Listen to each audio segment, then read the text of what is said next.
Hello Philippines! Today, we celebrate me. But this is actually a compilation vlog from my birthday. This video clip was happened last December 13, 2024. I decided to travel alone as a gift for myself. Since I was in high school, aga na gid kay ko ganahan gid ko magadto og lahi-lahi nga mga lugar. Pero kay dili pa man ko ka-afford og mga travel sa nilagyo nga lugar sa una, maong sa Pikas Barangay ra ko maabot. And karon nga medyo kaya na nako matabok og lawod, maong ako ang regaluhan ang ako galingon og travel. Actually, dili na nako ni first time nga mag-travel nga mag-inusara. Pero first time pa na ako ni nga magstay sa Osaka Island for a couple of days. Ani nga time is naapa ko sa barge, and while na ako sa barge is naglista na ko ganiha og mga itinerary nga pwede na ko mabuhat sa island. And if ever maboard ko and then dili pud ko ganahan nga mag-salvon kay wala sab signal day mao nang magbasa ko. This book that I am reading is actually from my friend. And dili lang kay ako ra gitagaan ani niya nga book, daghan sab me. This book actually speaks for a Christian life and a purpose driven. And later on is wala ko nakagwanta sa akong gilingkuran kay medyo sakit siya sa lubot and gusto sad ko matug mo nang naadtok sa sulod kanibalin ko, nag-inquire ko mag-additional fee ba ko sa akong ticket. So yeah, nag-additional fee ko sa akong ticket and nabalin ko sa sulod and dito ko natug. 12 AM ko nigikan sa dapitan and actually naabot ko is mga around 6 AM na ni siya mo nang hayag na. So ano nga time is wala pa ni sa Siquijor ha, this is still in Dumaguete. So my travel was from Dipolog to Dumaguete and then Dumaguete to Siquijor. And then nag-drop by ko kadali dari sa Dumaguete for my breakfast. So diri ko ni kaon. And before ko ni kaon is I have both my ticket already bound for Siquijor. This was around 6:30 and ang embark sa barko is 7:30. So the time allowance is very tight mo nang mag-time management kayo ka magdali-dali ko dapat. And right here is naabot na ko sa Siquijor. It's just 55 minutes from Dumaguete to Siquijor kay naka-ocean jet man ko mao nang medyo pas-pas siya. And upon arrival is mag-heart-heart gyud imong mata samot nang makakita na ka sa ilahang dagat nga grabe ka tin-aw, mas tin-aw pa sa imong kalimutaw. Ani nga time pag-abot na ko is almost 9 AM na ni siya. Mao nang hayag na kaisa nga tanan and then init-init na sab siya. Ug mao niyang port sa Siquijor,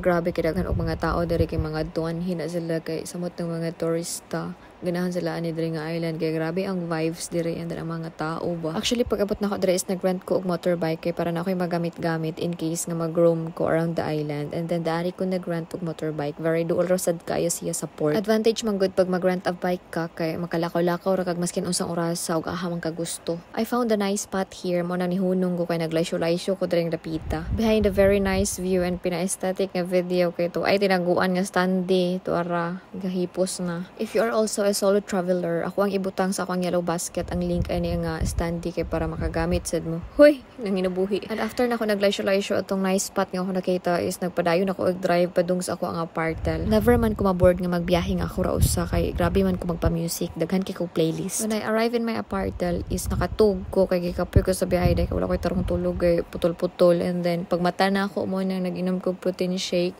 and after ana is naghimos ko sa akong no kay para makaproceed ko sa akong next itinerary. Actually wag natuman tanan akong itinerary daring dapita kay nagyud mga unexpected circumstances ato ang mga lakaw no kay dili gyud nato hawak ang panahon samot na ang weather. Perks of being alone kay magdagandagan gyud ka sa imong camera kay mo sunod-sunod og gahaning magipang bilin-bilin. Malamang lisod pud di mo balikan. So this is my view. Ako ang ipakita sa inyo kay para masuyo sad mo no. Ingon ani kanindot ang Siquijor. Akong first itinerary so ang first day is moadto sa Paliton Beach. So mo ni ang Paliton Beach and naasa ni siya mini Paliton. So duha ni siya ka Paliton, big Paliton and mini Paliton. So ang big Paliton lang ako ang ginapakita karon. Actually usahay daghan kay tao daan pero ani nga time is gamay ra ni kay sayo ko ni ari dire kay na ako next itinerary unta. And gitawag ni siya mini Boracay kay same sila ka tin-aw sa Boracay and white sand sad kaayo dire sa personal. And 20 pesos ra ang entrance dari for environmental fee. So kani nga spot is mao ni siya ang mini Paliton. Di ari ko nag sunbathing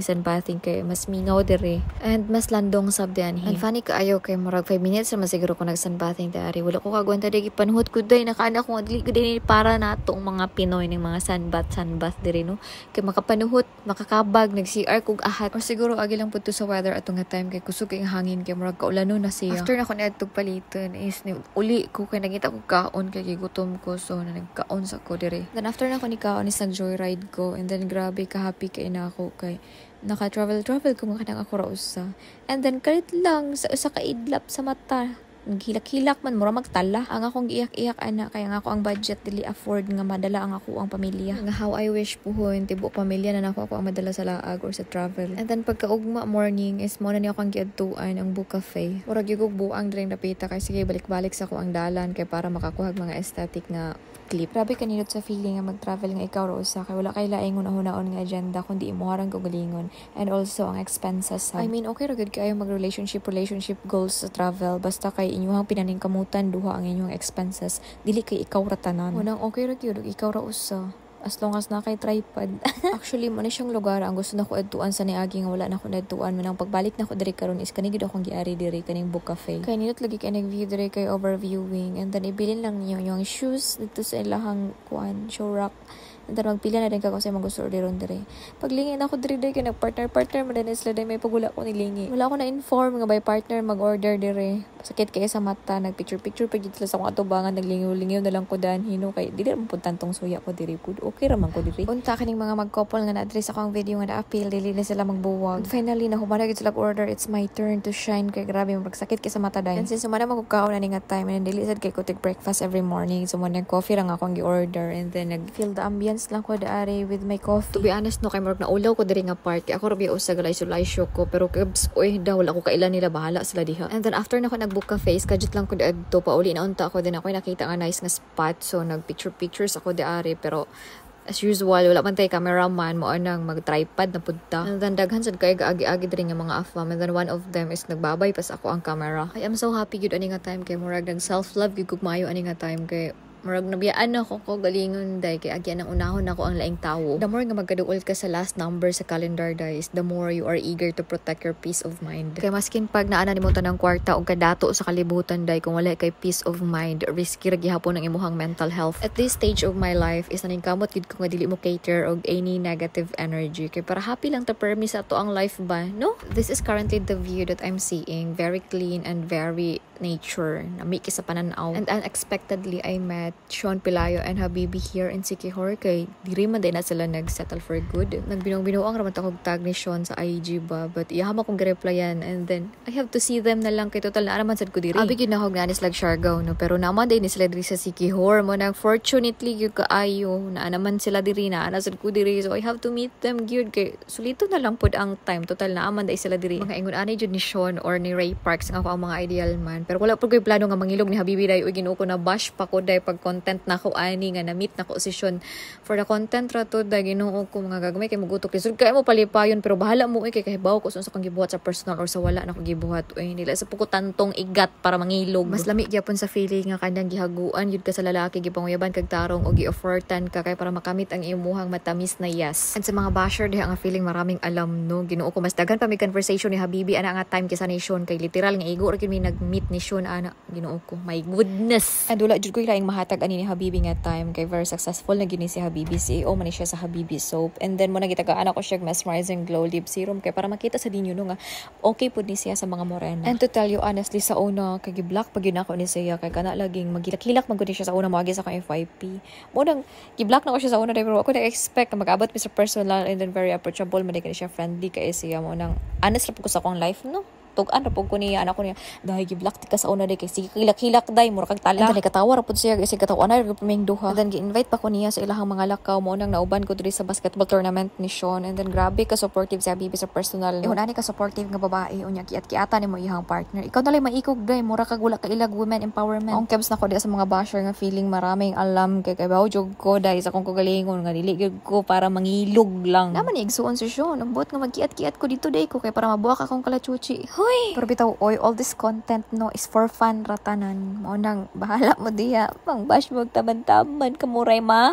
stress. Then actually pagkagabi is gi-invite pa ko ni Habibi sa ilahang kuan lakaw na asa lakaw nga mag-judge daw si Sean pero wala na ko nakakuyog day kay sayo ang ako ang kuan ticket pabalik sa Dumaguete so mo nang nagsayo kog uli nagdali-dali og uli og person kay na pa mga pakunon nga nagtagad nagpaabot so pag uli na ako pag-ugma dahil sa mga akong trabaho nagpako sa mga parcels and then nag-makeup make para sa mga photoshoot para sa akong birthday and despite sa ako ang mga long travel hours kay na fresh magyud kog balik through the help of Mahika at this moment kay nagtinabangay mi diri para mamugna ni ako ang mga birthday shoot. This is one of things that I wanted to do before my birthday kay naaga ni ko'y photoshoot that speaks my character and this wouldn't be possible without the help of these people behind the scenes. Anyway kung gusto mo magpabook og mga makeup look mga glam look ninyo or any events and then mga photoshoots ninyo kay very affordable ra dari sa Mahika no don't be hesitant to inquire. And the day after photo shoot is I'm driving bound for Chismo kay mag-pick up ko sa mga pack lunch kay I was planning to have a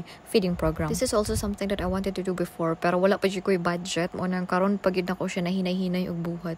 Sa una is nakauban-uban ko sa mga feeding program pero uban-uban lang in taon ko dili ka nang ako ang gagalingong expenses kay dili palagi na ako afford. And now nga gi-bless ni Lord ang mesmerizing glow mo na naginahinay ko tabang sa mga nanginahanglan kana ganing walang kamuwang-muwang sa mundo dili pa maka-afford manarbaho kay bata pa pud gani so mo nang sila ang ako ang priority. And of course through the manpower of my friends nga nitabang aning program na ko karon is thank you so much kay naamo ani nga time. And thank you Chismo for the pack lunch. Actually ubay-ubay unta ni mga bata diri aka so ang uban kay nag Christmas party man gud sila gikan mo na ang uban wala pasad kay nga present ang uban. And special thanks to Roy Z Vlogs puhon guys siya na pud ang makatabang mo nang i-follow sab niyo ni siya. So every time when ani sila visitor diri is naagid ni sila presentation kay last time I remember ingon ani sa bang ilahang presentation pero karon is more on Christmas songs. If I were to choose between helping an adult and kids mas piliun gid ako nga motabang sa mga kids kay luoy kay itaw ni sila wala pa man sila kamuwang-muwang sa mundo like dili pud sila makapanarbaho kay very bata pa pud sila. Kanang mga adult if you teach them how to fish they will survive for a lifetime. This is just one of my dream before nga kanang ako mismo pod ang magpa-feeding sa mga bata no like kanang ako ang kagulingong hinaguan day kanang dili hinatag sa lain or dili kay kanang nikuyog lang ko nga nagpa-feeding sila. And now finally sa ako ang birthday is nabuhat na gyud nako ni siya and hopefully mabuhat na sad nako ni siya balik sa ako ang next birthday soon. Puhon may lawas og kaloy-an sa Ginoo. And ani nga time is nagpaila lang ko sa ilahan no nga ako si Ate Maria from Mesmerizing Glow puhon unta makabalik ko diri unta kay mataas pa ako ang sales kay para makahatag na po ko ninyo balik next time. Anyway magka-happy kayo sa heart ka nang ma-afford na ni mo ning yun ani dili ko pwede mahila kay UA. Basta oy ka na remember lang nako ang giingon ni Mother Lo. If you want blessings, then be a blessing to everyone. So, bahala ginagmay basta kay maginigamot ko nga makatabang and ko. Look at them, they're so cute. Wala ko kabantay nga nagsige din is like dula-dula sa camera, nagsige hi sa camera. They're so cute, gyud kaayo Ginoong ko unta managko ni sila nga buutan, makahuman sila eskwela puhon. And anyway, uban ani nga kids is nagskwela na sub.